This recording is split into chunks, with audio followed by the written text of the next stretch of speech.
What's up, everybody? We're back for another conversation at the table. Make sure you grab a seat. Today's guest, we got Terayle Hill. What's up, KT? How you doing? I'm grateful to be here. How about you? I'm doing well. That's awesome. Congratulations on this entire movement that you got going on. Thank you. I know that if anybody knows, you know. Because you've been doing a podcast for how long? It's been some years, and it's not necessarily just been one. But it's been at least 4 to 5 years of producing multiple podcasts. It's been a lot of fun, though. And now you're hosting. Yes. Shout out to my man Christian Robinson. Paths, Provoking Artists Through Honest Steps. It's on YouTube right now. Paths for Us. But I'm definitely grateful to be part of that movement too. We'll definitely make sure that we put all the information in the sides so you guys can go check out more of what they're doing because it's really amazing. So, okay, we're going to just do some icebreakers real quick. All right, cool. Okay. If fast food is the only thing you can eat, are you doing McDonald's or Burger King? I'm doing Burger King. Okay. Yeah. Because it's broiled or what? Yeah, I've always liked their fries and their burgers just a tad better than McDonald's. If I had to choose between the two, I was hoping I had more options, but if I had to choose between the two, I'm going with the King. And they toys was better when I was a kid, respectfully. Okay. Who would you choose if it wasn't those two? In-N-Out. Okay, yes. Is that considered fast food or is that just It is, but I don't know. I just feel like they're like the healthy version. Wendy's. Yes. Wendy's. Fat burger. See, now we're talking. Okay, I would definitely keep it rolling in that department. If you can only choose one. Fat burger. Fat burger. Fat burger. Okay. Are you doing tea or coffee? Coffee. With cream or no cream? Black. Just black. Black coffee. I'm boring. You're boring? You are not boring. How many times have you got that you look like Chris Brown? We doing this. I had to. I've been hearing this since I was in 7th grade. So okay. What's that, 2007? It's 2025, so almost 20 years. Have you ever met him? No, but I look forward to it. I'm a huge fan of his. Okay. I've always been a huge fan of his. I think I have my face. I can't see it, but I understand what other people say. It doesn't bother me. See, Breezy, like that. come on, come meet this guy. Yeah. You could do some double taking, etc. Okay, what is your favorite meal? My favorite meal, as of late, my favorite meal has been sauteed vegetables. Okay. I like to roast sweet potatoes, and usually it's a protein of some sort. Lately, it's been fish. So I usually do like a pan-seared salmon with like 4 or 5 veggies mixed into it, and then I like to put some brown sugar, nutmeg, cinnamon, salt, pepper, roast the sweet potato. Good He's little healthy, meal. guys. Yes. I try to be these days. Yes. All that black coffee. Yeah. I got to make sure I put something good in my stomach, too. Okay. What is a typical day for you like now? Now? Yeah. Well, if I'm on set that day, usually it's for like 6 to 12 hours. So depending on what time it is, I usually go to the gym before or after set, and then I bring my work with me to set because a lot of times it's hurry up and wait. So I'm in my trailer, usually editing something or working on something, typing something up, writing something, and learning my lines if I don't already know them. If I'm not on set, it's kind of similar in the way to where I figure out when I can do a workout. But there's a lot more time to just focus on like my creativity or appear and pop up wherever I'm needed, depending on what's happening in the community or some of my organizations I'm affiliated with. I'll pull up and help out somewhere or do something like that. But for the most part, it's usually just like working from the computer. Okay, so a lot of work. Very boring. Do you have any downtime? I got a day off today. And he's here with us, guys. Hand clap. We appreciate you. For sure. Yeah.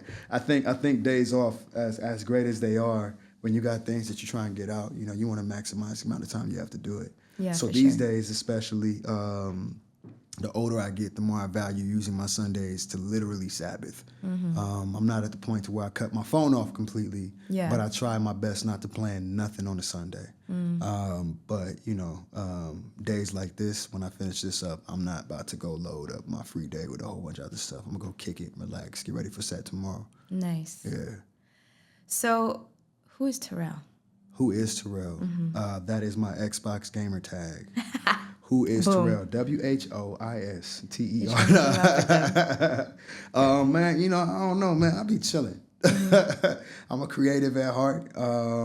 But to be honest with you, I ain't but anybody else, you know? What would you use to describe you in 3 words? In 3 words, I would say full-time creative. Okay. Yeah, I'm a full-time creative. Most of my day is spent kind of in the world of trying to bring something to life that's either in my hands or in my head or in the ballpark of what somebody needs me to do creatively. My degree program was in, you know, the world of film. So a lot of times I'm working like behind the scenes and stuff. And that's to the point about earlier, you know, working in production for the last few years is mainly what I'm doing when I'm working at home from the computer. Okay. But, you know, most people know me for working on camera. Yeah. A lot of people don't know how much I actually do behind the scenes. But, you know, it's all in that same place of like creative passion for sure. Do you like being in front of the camera or behind the camera more? It really just depends on my capacity. You know what I Okay. mean? I think as an actor, sometimes your job is not like consistent or sometimes you're on a job that you love. Yeah. But you only got like 1 or 2 days on it. Yeah. You know what I mean? So for me, I think the older I get, especially since I'm approaching my 10-year working in TV and film on thank you so much. Yeah, clap that up, you know. But you know, we 10 years on TV in 2026. So literally next year, right? I've had some incredible television and film opportunities. Yeah. But you know, I haven't always been the lead of the projects. So I think for me, you know, if my value to the project is not that great, I would rather be working behind the scenes on something. But a lot of times behind the scenes projects get held up by lack of a budget. You know what I mean? So you'll be ready to pull the trigger on like 4 or 5, 6 projects, got everything done, all pre-production, got the strip board, day out of days, everything ready to go. All right, when we gonna shoot this? When we find X amount of dollars. You got it? Nope. We'll wait. What's the longest you've had a project on the shelf? 8 years. 8 years. Yeah. Currently, or that's what it was? 8 years and counting. Okay. So there's still something in the mix. There's a few things in the mix. You feel like, you know, honestly, one of the shows I'm shooting right now, the director of the project, very passionate individual from Philly.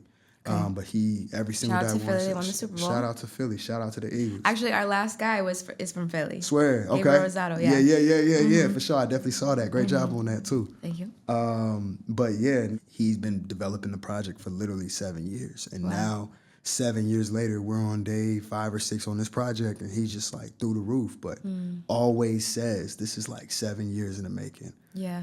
So I think most people who are trying to break into an industry like TV and film have a similar story. So I ain't got no problem paying my dues and waiting my time either. But I do feel like my time is going to come to where some of these ideas I have in my head are going to come out.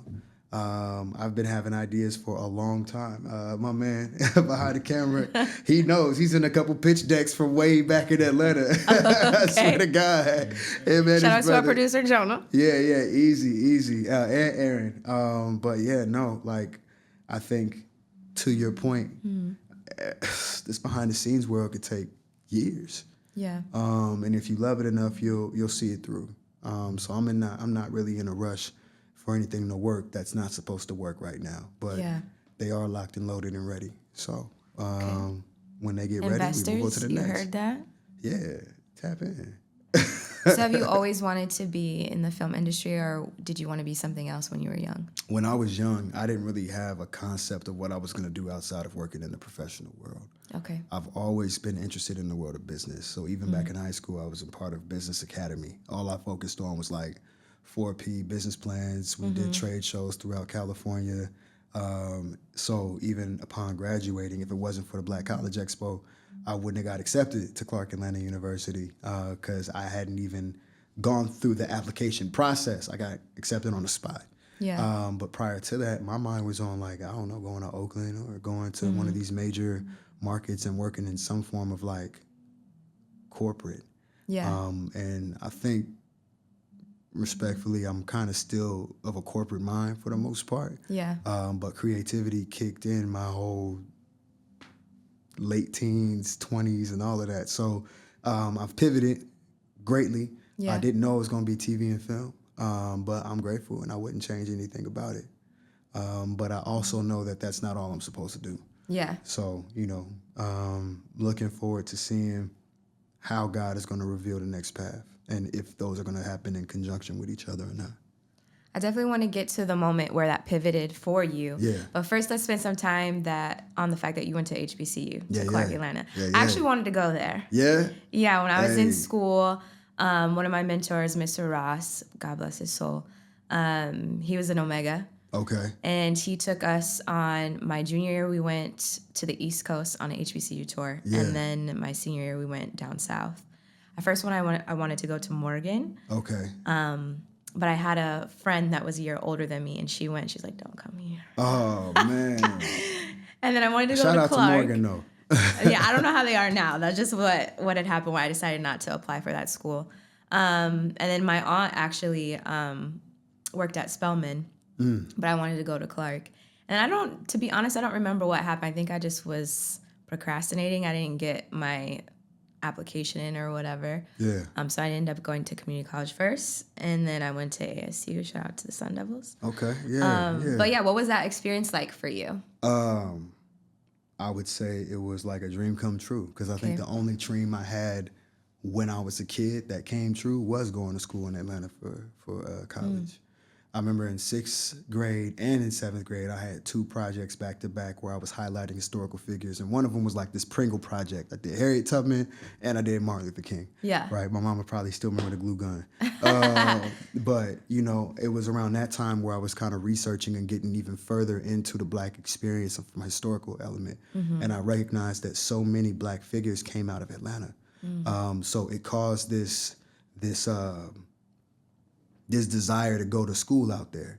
It didn't really matter to me where I went to school at in Atlanta, whether it was Tech, Georgia State, Clark, Atlanta, Morehouse because, Dr. Martin Luther King went there. But ultimately, my goal was just to get there. Yeah. And the older I got, the more and more I wouldn't say manifested it, because I think that's a corny phrase people just use when they can't think of what else to say.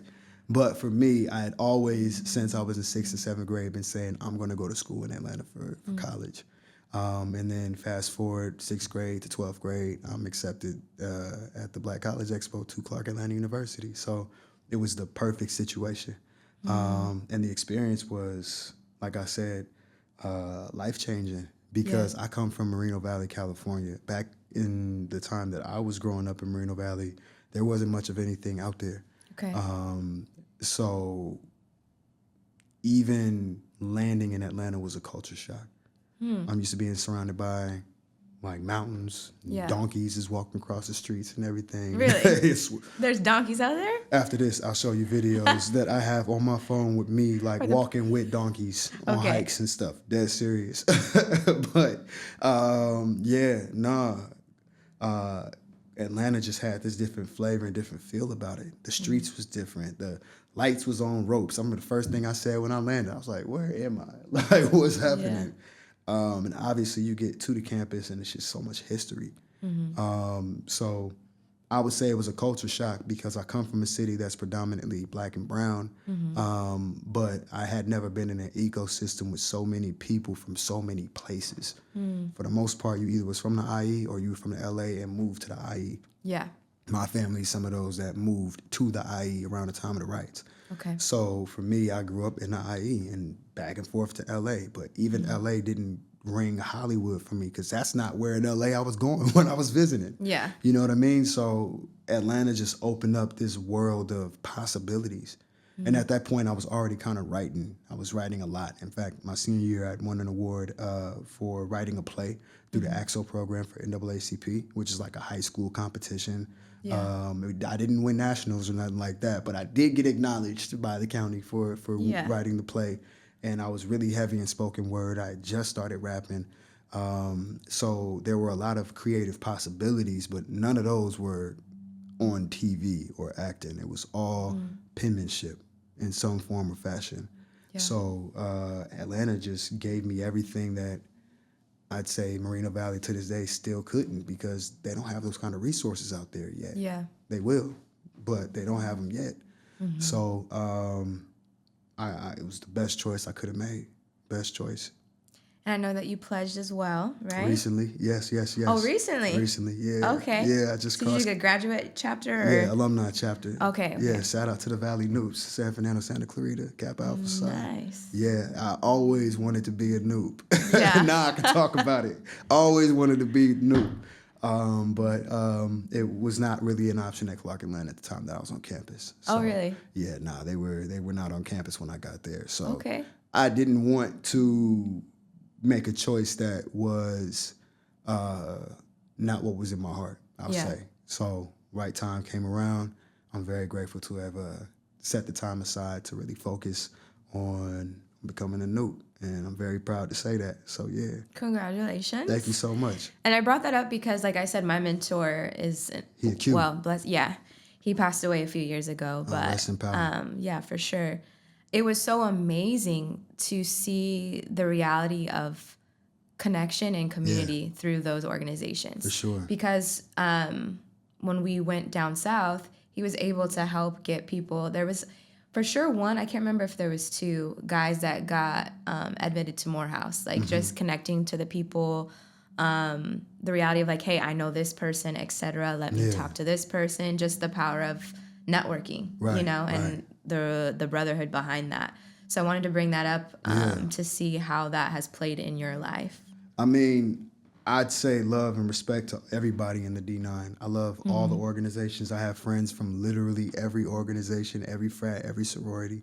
So for me, having been a part of the HBCU experience and working with so many student-led organizations and organizations of color like NAACP, UNCF, African Black Coalition, there's always somebody who's D9 in the building.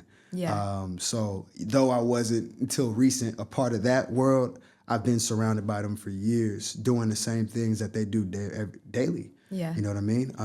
One of my greatest joys is being in the community and helping out where I can, and gratefully so, all of these organizations, and specifically my organization, we have a good hand in keeping our hands in the community and getting work done. So I'm not really here for all of the other stuff. I really just want to work. Yeah. And I'm grateful to say that since becoming a man of Kappa Alpha Psi, I've had many opportunities to serve my community with the colors on, and I feel good about it. So very grateful. Yeah, thank you. I do want to share that I wanted to step really bad, but it never happened in my life. I'm gonna send you a video because my freshman year I was on the step team. We got first place, and then we coached the girls our sophomore year, and they won first place too. So I'm a step champion actually. Okay, you know what I'm saying? It's a lot harder than I thought it was, and even being a dancer. I remember in high school there was a step team, and I was like, I don't know if I'm cut out for this, but I wanted to. Yeah, I mean, hey, look, much like Clark Atlanta, the possibility is still there. You know what I'm saying? You can still get down if you wanted to. Yeah. Nah, I love stepping though. I haven't done it in years. I don't have the needs for that no more. But it definitely was one of my funnest moments. It's on YouTube somewhere. I'll send it to you. Maybe you can throw some footage in there. Yeah. Throw the footage up. Play it. Nah. Okay, so what was the pivot for you? Because you mentioned that you originally saw yourself going into business and you didn't think about the entertainment industry. So what was that pivot? I know you mentioned starting off with music. Yeah, so that all kind of came together my freshman year of college. Okay. So when I got to Clark Atlanta, I had never done any acting before. I had a music video where it was like a short film. That's probably the most I had done before. Yeah. But when I got to Atlanta, I'll say that my priorities shifted because to put it plainly, my music is always, at least when I was a senior going into my freshman year in college, my influences were heavy backpack. Lupe, Common, Talib. And as much as I had a love and appreciation for him, when I got to Atlanta, it just was not really what you would hear. You know what I'm saying? People did not want to pass me the ox, right? And I was like, bro, why I want to, you know what I mean? It just wasn't the tempo in Atlanta. So transparently speaking, I would get heckled when I would perform in Atlanta. And it turned me off from wanting to pursue music because I felt like I couldn't really give the music that I had in my heart. But I never was turned off by writing the music. I just didn't really care to be a rapper. You know what I mean? I didn't need to be in front doing it, but I never put my pen down either. It just became something I did intimately with myself. But I think the performer in me was missing something. And sophomore year, shout out to Tina Shakia, Brittany, Dante, everybody behind the web series at Clark Atlanta College Boyfriends, which was basically a web series that was developed on Clark Atlanta's campus by those three students, specifically Tina Shakia was the creator of the show. And when I was a sophomore, they had already had their first season and they were having auditions, and somebody tapped me on the shoulder to come to the auditions. I had never acted a day before in my life. Yeah. But I ended up booking the web series, and I think every day after class, that was my obsession for like 2-3 years straight. Yeah.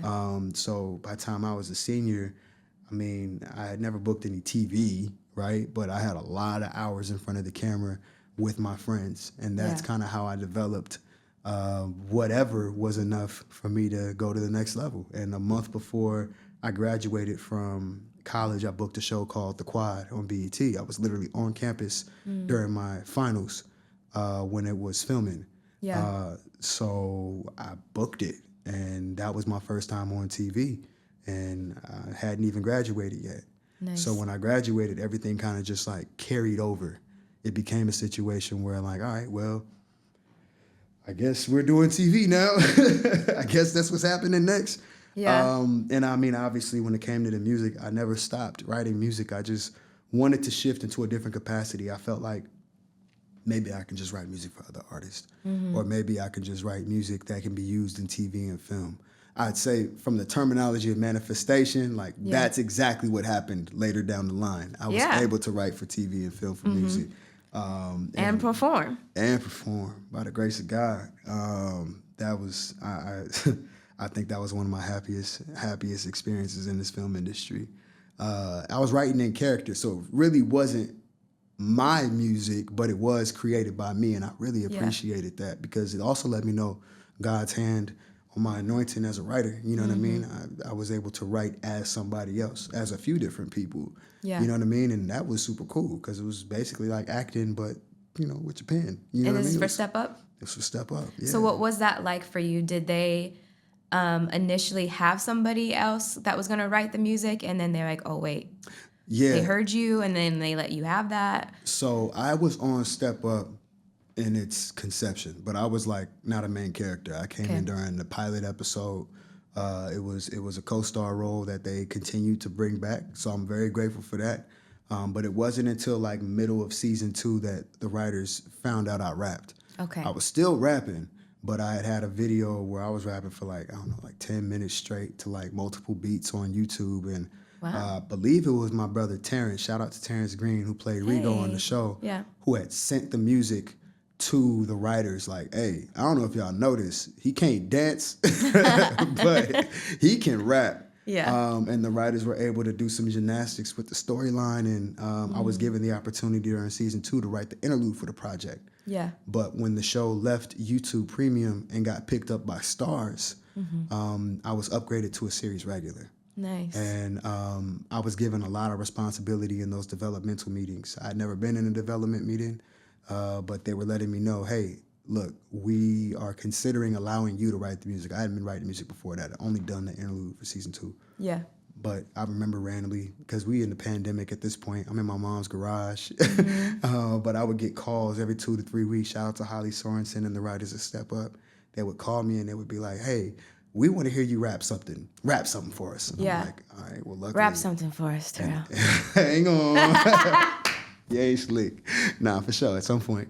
But I would literally, like, what y'all want to hear? What about? And I would be able to, like, literally show them, like, nah, I could rap. And I think I had, like, 5 or 6 meetings where they would randomly just say, Terrell, rap. Yeah. And I did.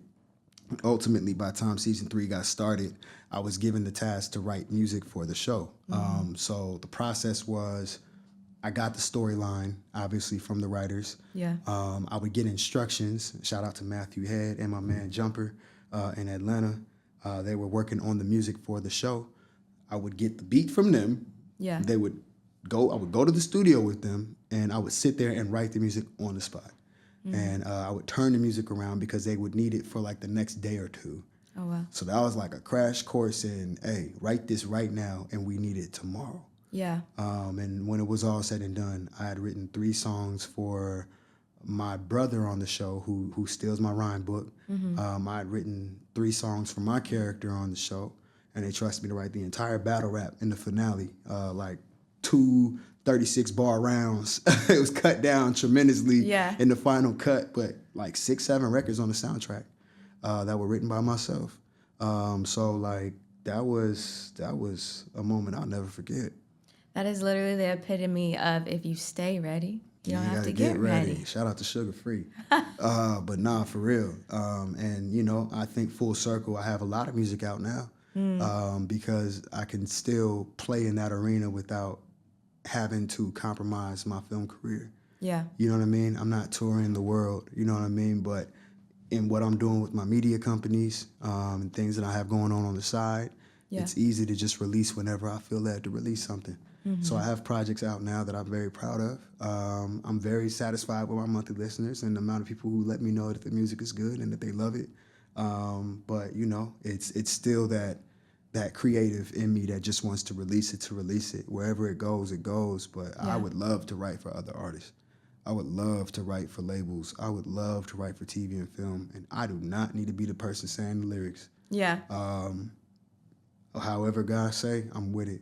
But I'm grateful to say that, you know, my pen still works. Okay. You know? So how has that been for you throughout navigating these different pockets within the industry? Learning how to be patient and still disciplined. Because had you put down the pen and you'd be like, like, what was that like for you? Well, I mean, I think a lot of people put down any talent because it's not playing out how they expected it to. I'm a proponent in believing that God gives us things that we're supposed to use. So, like, for example, I have relatives, specifically my little sisters, they sing like canaries. They sound incredible. One of them is literally just had a recital last Friday. And she has another performance this weekend. Not a recital, but like she's literally in a stage play. Yeah. Right?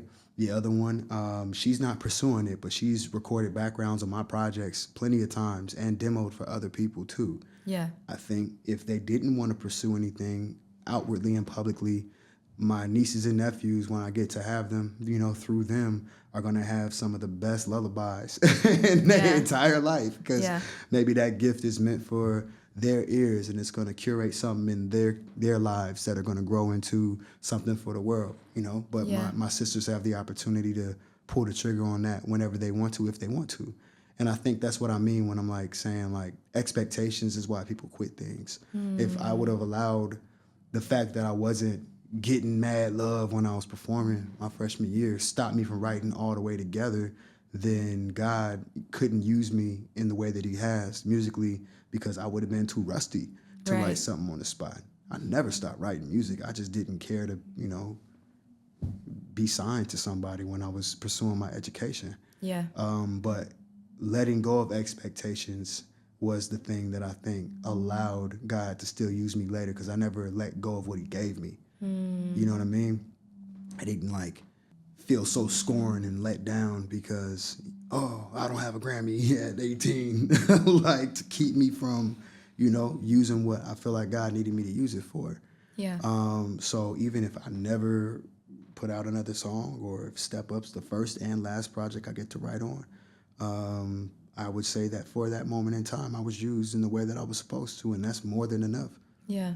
And I think I can be disciplined, if that's the phrase, to trust that things happen on their own time. Yeah.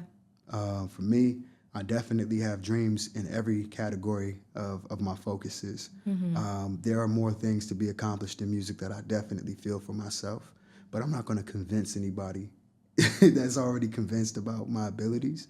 I'm also not in the mood to like prove nothing to nobody either. Yeah. You know what I mean? So I think that also helps me just kind of stay locked in and only compete against myself. You know, I feel very, very good, and I'm doing it from a place of love. And it's never paid the bills. It's just straight up. Yeah. Music has never paid the bills. So if I was in it for the money, I'd have quit a long time ago. Yeah.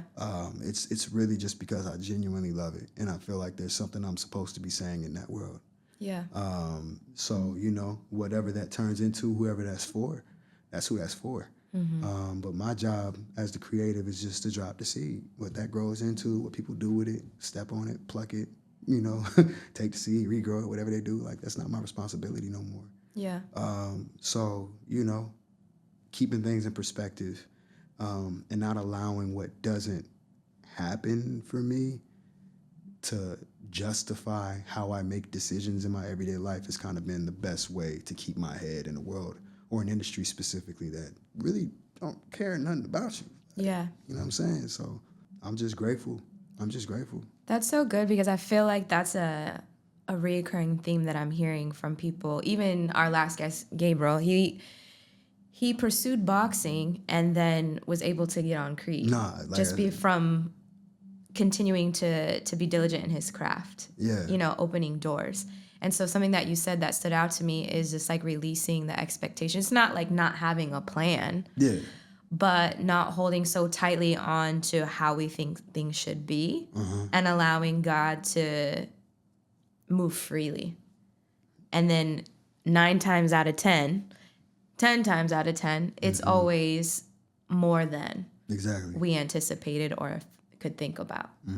Even me thinking about my own journey of to be quite honest, I was obedient to God calling me to LA, because I didn't want to come. I was 29 when God spoke to me about coming here, because I wanted to do all the things that I'm now able to do in my 20s.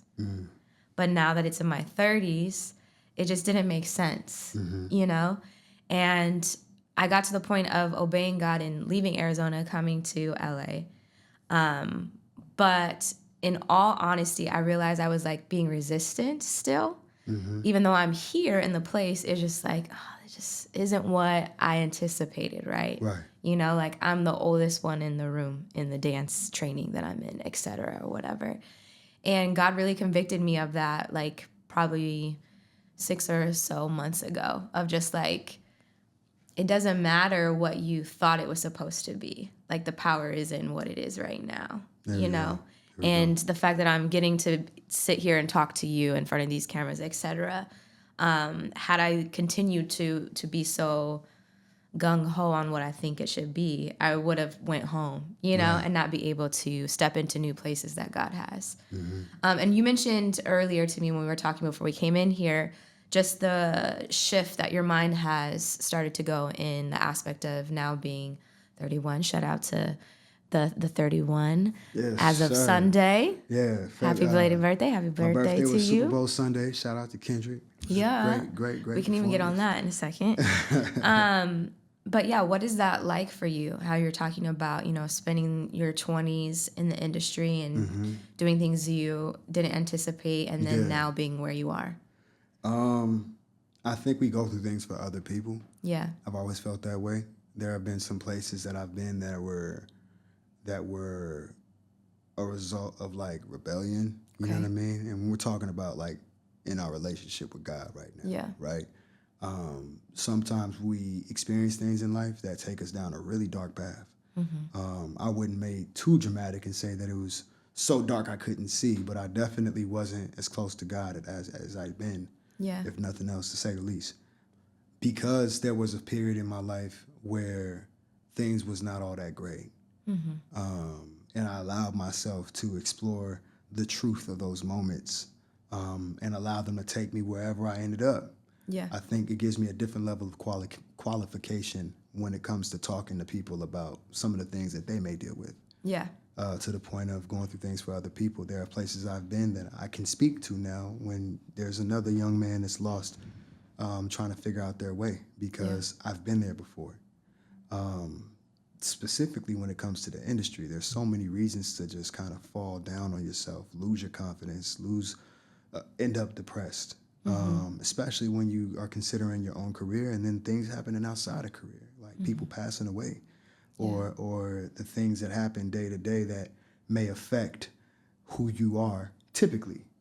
I think there have been times where the life that I've lived has rocked me to my core. And there is periods in my life where I did give up. Yeah. You know what I mean? And because I've been in those low places, I'm grateful to say today that I'm not there. and that there are conversations that I can have when I'm, for example, at these conferences with these young men, talking to them about where they are, because they want to do what I do for a living, but they go through things that I went through as a kid, or they're going through things now that I understand because I've been there, you know? Yeah. It becomes so much bigger than the industry. You get involved in this world, and then your life becomes competition. Mm-hmm. Now you're eating different. Now you're walking different. Now you're going places because you have motives to be seen. Or now, if you don't go these places, people won't notice you and you won't be relevant and all of these things. And it just becomes this internal battle with yourself day to day if you're even enough. Or if how you feel day to day is worth addressing, because you're not really where you want to be anyway. So it's got to be your fault. Yeah. You know what I mean? God's grace on my life has been, if I access to certain emotions, I can cry right now. But do whatever you got to do. It don't work like that. I wish it just don't. I don't cry. But the truth is, I could. Mm-hmm. Thinking about all the things that God has delivered me from. Mm-hmm. And it took those dark moments to, I would say, I was talking to my cousin yesterday, mm-hmm. and he ultimately was saying, had I not gone through things a certain way, there's no telling who I'd be today. Yeah. Essentially, right? And to just kind of round it all up, because I feel like I could ramble on this topic because my brain is going so many different places, and mm-hmm. I know we only have a specific amount of time here. God's grace in my life has been through the roof. He's brought me from some very dark places, and by the grace of God, I'm here today to say that I'm good. I'm a lot better than I've ever been, and I look forward to being used through my creative craft, but also being used in everyday conversations with young men, talking about their journey and being able to add something of value because I've been there before. Is there anything that you would say that you feel comfortable sharing was like it had a really big impact on you on a negative aspect? And then what did you learn from that? Oh yeah, for sure. My brother passing away was like, that took me places that I didn't know I was ever gonna be. Because you don't even know what you're rebelling against when something like that happens. Yeah. You know what I mean? You start dabbling in substances, you start drinking more. Yeah. You get on antidepressants, you start, there's just so many things that happen to you. Or I guess everybody's story is different. There are so many things that happened to me. Mm-hmm. You know what I mean? That took me so long to, I think, recover from, because no matter what vice, no matter what distraction, no matter what action, I was never really centered in myself because I was running from so much. Yeah. Or I was trying to put together these pieces in my head as to why. Yeah. Why this? Why not me? Why all of these things? And why is nothing I'm doing making me feel better? Yeah. You know what I mean? Mm-hmm. Obviously, I think there's more things in that, but that specific instance is the first thing that comes to mind, because I remember 2018. Yeah. I remember 2019 and 2020 as well, and I was spiraling. You know what I mean? And does that have anything to do with why you said you can't cry? Possibly, but I don't think I've ever been good at that in general. And it's not that I don't cry. Yeah. You know what I mean? It'd be few and far between. Yeah. But I would say that... yeah, why do you think that is? I don't know how long we got on this camera. We're going to run out of battery. I've been trying to figure that out for a long time. Yeah. I don't really question it anymore. Mm-hmm. But I think the quickest answer is when things happen that you have no answer for. It's kind of like watching a basketball game and the other team getting blown out. It's I ain't got nothing for him, coach. I don't know what to say. I already subbed everybody out. I put the starters in. We double teaming Buddy. He keeps scoring. It was I had no answer for life. Everything was winning, and I felt like I was just losing over and over and over. Yeah. And I was like, hey, coach, I don't really know what to do. Only to realize in those moments that coach, you know what I'm saying, I wasn't really consulting him either. Yeah. You know what I mean? So I think there's a level of accountability that I understand now, that even when the worst of moments take place, you have to be able to ground yourself, even if it feels impossible. And I don't think I ever was in those moments. But again, I was also in a consistent place of competition, trying to make sure that I raise enough money to pay my bills as a creative. Yeah. Scraping for the next job, trying to like consistently work so people kind of see the value in me, because I felt like there was no other value outside of like booking projects. Yeah. Or having a reputation for working, but understanding that at my core, these people know that I book these projects because I post about it, but they're not like going to watch and support the projects. Yeah. You know what I mean? So people patting me on the back all day and telling me they're proud of me, but aren't actually like in my head, like supporting the actual work or have any real context of what I'm capable of in the first place. Right. And, you know, ultimately I had to kind of scrap all of that. There's so many things that just don't matter that I gave so much weight to. I'd say in my early, mid, and late 20s, that now I would say, by the grace of God, I'm past. Yeah. But it was a journey of sorts. It was a journey because TV and film is TV and film, but you got all this other stuff going on too, T. Yeah. And it's like somehow was like, well, it's all happening because it's my fault. Like I can't, you know what I'm saying? I can't figure out my own stuff. So What was the grieving like for you? what was one more time? Grieving. It still is a process. Yeah. Sad to say that my brother's not the only person I'm grieving. You know what I mean? People have been passing away on a rolling basis, whether it be close, whether it be someone that I've known and always thought I'd see at some point again. You know what I mean? Yeah. But it's a lot healthier now than it used to be. I'll say that. Yeah. Yeah. What has been a good tool for you or practice in helping you grieve? Journaling and praying. Okay. As well as allowing myself to feel whatever I feel and not really judge myself for it. You gotta let these thoughts that come up have room to breathe and exist and grow. You know what I mean? Because they're valid.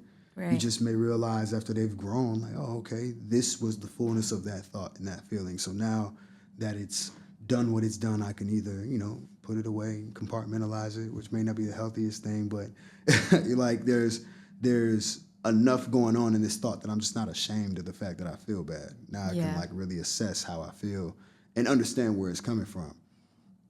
So I think that's probably where I'd say like the work has benefited me most, understanding the importance of breaking things down and giving them to God the right way. You can't pray and worry. You got to do one or the other. Yeah. So what has been your most proud moment thus far in your creative process? In my creative process? Yeah. Whether it's music, whether it's acting, producing, what is something that you're like, man, I'm really proud of this? I'm really proud of how my music sounds now. Okay. I'm also very proud of the fact that I've been able to sustain myself through TV and film. Mm-hmm. And I'm very proud of these projects that have been sitting, some of them 10 years. Yeah. Because they're all prayers answered. So whatever that turns into the future is to be determined, but I'm proud of it now. And I think that's the part that I needed to get to. There isn't one thing, well, obviously, you know, I'm musically, I'm like, all right, this is 2020, 2021, like some good stuff on there, but I'm like, oh, I didn't think about that. You know what I'm saying? Like you get better. But like there is this gratitude of finally being in a place of unapologetic creativity that I've gotten to. Like I'm not worried about my ability to write a script. I'm not worried about my ability to write feature. I've written 6. Some of them are other people. You know what I mean? I'm not worried about my ability to write music. I've done it on, in my head, the biggest stage in a way. Starz Network is no joke. You know what I mean? And those things kind of affirmed the things in me that as a kid I just didn't really have that security in. Now going forward, I have a resume that says I'm capable of doing certain things creatively. Right. Whether or not people trust me with those things, that's not really up to me. AKA put some respect on his name is what he's saying. Or don't. Because either way, I'm cool with it. Yeah. I'm good with mine. I feel good. I'm not worried about proving nothing to nobody. That's such a great place to be in, because I feel like in the industry in general, no matter what aspect and what genre you're in, that is like a common theme I hear people say, that if you don't have that grounded security in who you are, you're gonna be all over the place and run in circles. Yeah, chasing my tail for sure, but Yeah. I ain't got the energy for that no more. I'm in my 30s, my knees hurt. Okay. What is one thing that you feel like in your career was a turning point for you? In my career? Yeah. I'm not sure if I've experienced a turning point in my career, but I've definitely had a turning point in my mind about my career. I think every opportunity I get, I just want to steward over it as much as possible. I don't care if I got one line, if I got one whole season, if I got a one-man show. Yeah. Whatever I'm supposed to say when I come to work that day, I'm going to say the F out of it. Yeah. I'm going to try my best with every opportunity I'm given. And that, for the most part, has guaranteed new work. I'm not really worried about how big the stage is anymore. I'm not really worried about how often or all of that stuff anymore. I feel capable, and God will allow me the opportunity to test those capabilities. So whenever that is, however that is, we'll see. But in the meantime, there are other things outside of this industry that I care deeply about, that I really want to put my time and attention into.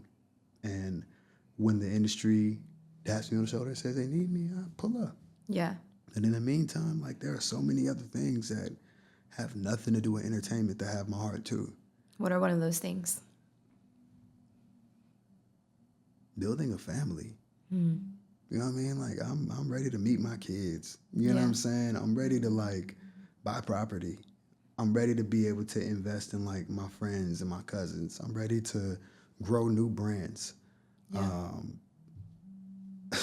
I really feel like there's a life outside of TV and film that I'm grateful to say that I'm leaning into as well. Yeah. Just as much as that allow me to feel real again. You know what I mean? Yeah. It's just like, a lot of this stuff just ain't real. Yeah. You know what I mean? A lot of people ain't real. And I think you get caught up in trying to impress people and keep up with the Joneses, and it's like, bro, you were made in God's image. Spend time with God, and you will be revealed to you too. Say it again for the people in the back. I forgot what I said. I don't know. Let me tell you what I say. Spend time with God. Spend time with God. You're made in His image. Okay, yep. You are made. It's okay. We'll rewind it when we're replaying it again. Oh, man. You are made perfectly in God's image. So spend time with God, and you will be revealed to you. Yes, or that's something good. Like that. Yeah, that's good. Okay, we only got a little bit of time left. Okay, I heard you said that you're looking at the next chapter of life, kids, etc. So what do the ladies need to know about being a partner for someone that is with the kind of mind frame that you have? What do you feel like a good partner is? What are the qualities that you're looking for in a partner to start a family with? A God-fearing woman with a plan. Okay. A God-fearing woman with a plan. Boom. It starts there. Yeah. Because I think anybody who can come up with a plan, no matter what that plan actually is somebody who has faith in themselves. And also has faith in God as well. Because you can't come up with a plan and then, you know what I mean, just close the notebook. You know what I mean? You have to now move in that. So for me, I'd say that relationship with God is first and foremost. A good relationship with self is very important too. Yeah. I've had really bad relationships with myself. And having had dating experience, you know what I mean? I don't know who I was in certain moments in my life when I didn't necessarily have a plan. You know what I mean? And I couldn't imagine, you know what I mean, at this phase of my life being in a situation where there was no plan. Yeah. Now you got me in here like considering so many things, but I'm going to just keep it simple. I would say just a God-fearing woman with a plan first and foremost, and a great relationship with herself. You know what I mean? Because as I'm working on my relationship with myself, it's very important to me that you bring two wholes to an equation. You know what I mean? You can't be 60% of yourself and expect somebody to bring the other 40. You got to be 100. Other person got to be 100. And you got to start there. You know what I mean? Especially at my big old age. Yeah. But I would say those are the priorities for me right now. Okay. Yeah. We could go a long route with that. See, that's why I had to be like, hey, look, I was just like, keep let me it simple, bro. retain myself. Yeah. Just because the idea of like being whole is so important in the aspect of like healing, right? And coming to a partnership. And at the same time, I think that the more that I do life with people, I understand that being whole is a continuous process. It is. Right? Like there's always something being revealed to you that comes up in a different scenario. And so you don't know it's there until it comes up, you know? And so I think for me, something just to point out about that aspect is the willingness to continue pursuing that wholeness, because there are days that you're not going to have 100%. You know, and I was thinking of when you said that, Brene Brown is like my OG. I love her. She talked about her and her husband making an agreement that when they come home, doing check-ins, like how much percentage you got today? It's like, I got 60 today. It's like, all right, I got you on the rest, you know? Or if we both have 40-40, it's just like, now we know we have to have more grace with each other. To your point, though, there's a certain level of awareness within yourself you still have to know that.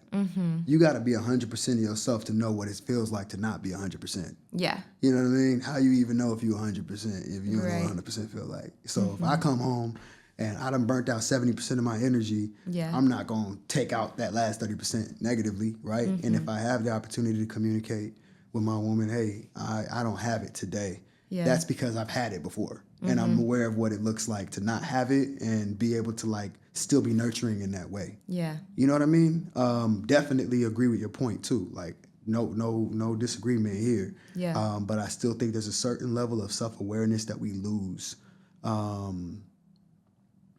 doing life with people. Yeah. And in phases of our life where maybe we're not, you know, as locked in with ourselves as we should be. Yeah. Because we get into these situations looking for something outside of a partner. You know what I mean? It's like, I'm not just looking for a partner. Yeah. Heard it put this way literally yesterday. I'm looking for a pretty face when things are going wrong. You know what I mean? I'm like, that's not going to help.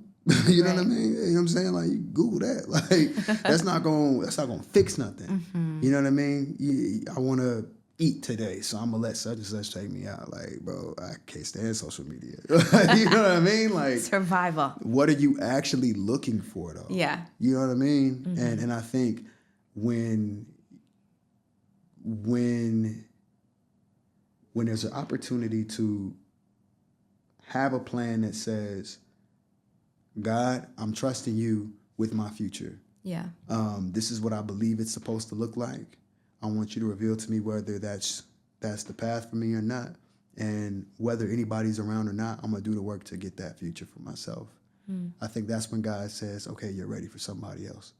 Boom. And we will just go accept any old company anyway just because it's nothing going on, or we're bored, or we're sad, and we're ... Yeah. Don't really get nothing done. It just really leads to a lot of like compromised friendships or time wasted. Yeah. Or a whole lot of other stuff that it's not fruitful. Yeah. Not producing anything.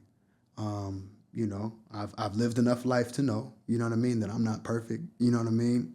And I don't want to waste anybody's time. Yeah. You know what I mean? How I know that? Because I'm pretty sure I've wasted people's time before. It's honest. So, it's honest. You know what I mean? Yeah. Yeah. I mean, I'm not intentionally, but Right. you don't really know what you do to people when you're not yourself. Yeah. Ooh, yeah. You know what I mean? So, hey, you know, I think that's what this is all about. Growing. Yeah. Yeah. Okay, so I got Great two more questions, questions. too. Thank you. Yeah, for sure. So this is gonna drop the last day of February. Hey. So we're gonna celebrate Black History Month by letting you talk about somebody that inspires you. Who's a person in Black history? It could be past, it could be current, it could be your life. In this very current moment, right? I would have to say Jamie Foxx. Okay, yes. I would have to say Jamie Foxx. Jamie Foxx, since I was a kid, has epitomized through the Jamie Foxx show Yes. the kind of person I always wanted to be in the room. You know what I mean? You can make people laugh. You make people think. You have a personality. But outside of what I witnessed on the Jamie Foxx show, you got all of these talents. It's ridiculous. Yeah. So many things you can do. But specifically, watching that Netflix special, Yeah.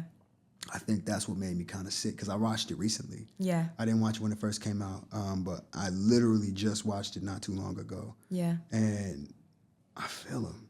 You know what I mean? There was this, man, when it's all said and done, who's by your side? Right. You know what I mean? That revelation that, you know, this happened to me because I was not with God.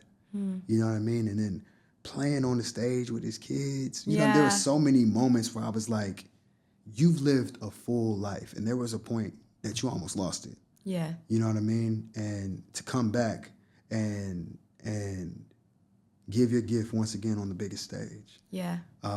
Maintain all of that positive energy that you have. And I just seen the project he did with Cameron Diaz too. You know what I mean? I'm like, man, Jamie is really that guy. So in this moment, I'm gonna give it to Jamie for sure. You asked me like a week ago, I probably would have said Wesley Snipes. That's my favorite actor. Yeah. You asked me last week before that, it's probably been like Martin Luther King, Kamala Harris, because you know what I mean. Like, but in this moment, it's definitely Jamie Foxx because I literally after that special like said a prayer. You know what I mean? That gem of a person is just protected. You know what I mean? But yeah, no, I'm gonna give it to Jamie because man, who else is doing stand-up comedy and music and having his own shows and feature films for like 30 plus? Like it's crazy. It's people doing that. But for me, Jamie inspires me all the time.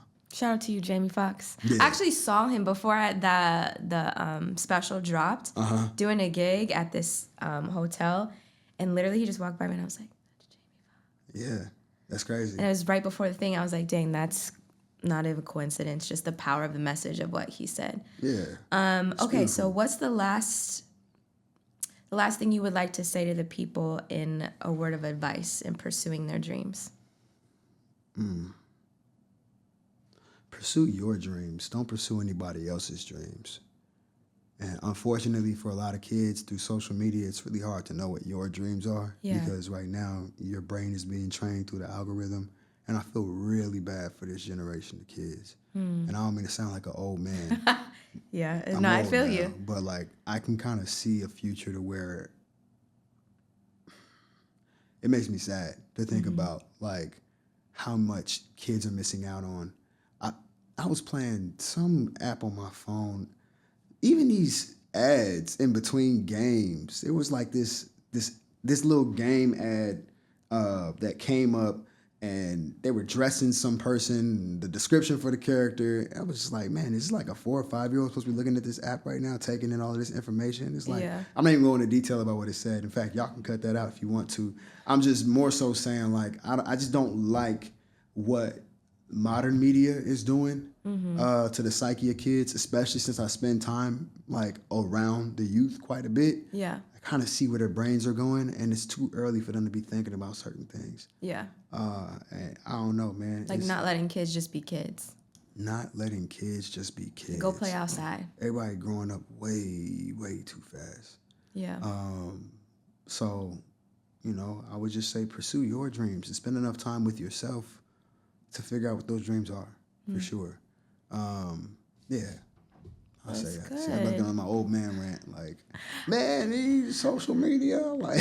I've been having the same thing because I don't like AI, but that's a whole nother conversation for another day. Yeah, hey man, look, Allen Iverson ain't never did nothing to nobody. Not him. But thank you for coming on here and sharing your heart and your gift. Absolutely. Is there anything up and coming that people can catch you at or watch out for? This comes out on the 28th, right? Mm-hmm. I think All American would have aired on Monday this week. Okay. So that means I'm going to be on All American the next couple weeks.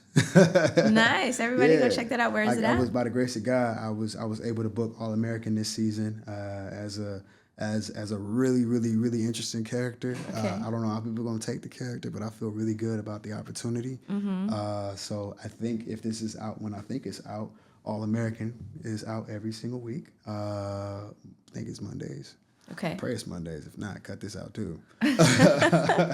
But on what platforms? On CW. Okay. Yeah. And Hulu. And Hulu. Got it. It's up. And it's stuck. Probably Netflix this summer too. Boom. It's up again. All the way. Thank you, Terrell, for coming on. I appreciate you. I'm grateful to be here. Thank you so much for the opportunity. You're welcome. That's it, y'all. We'll see you next time. Peace.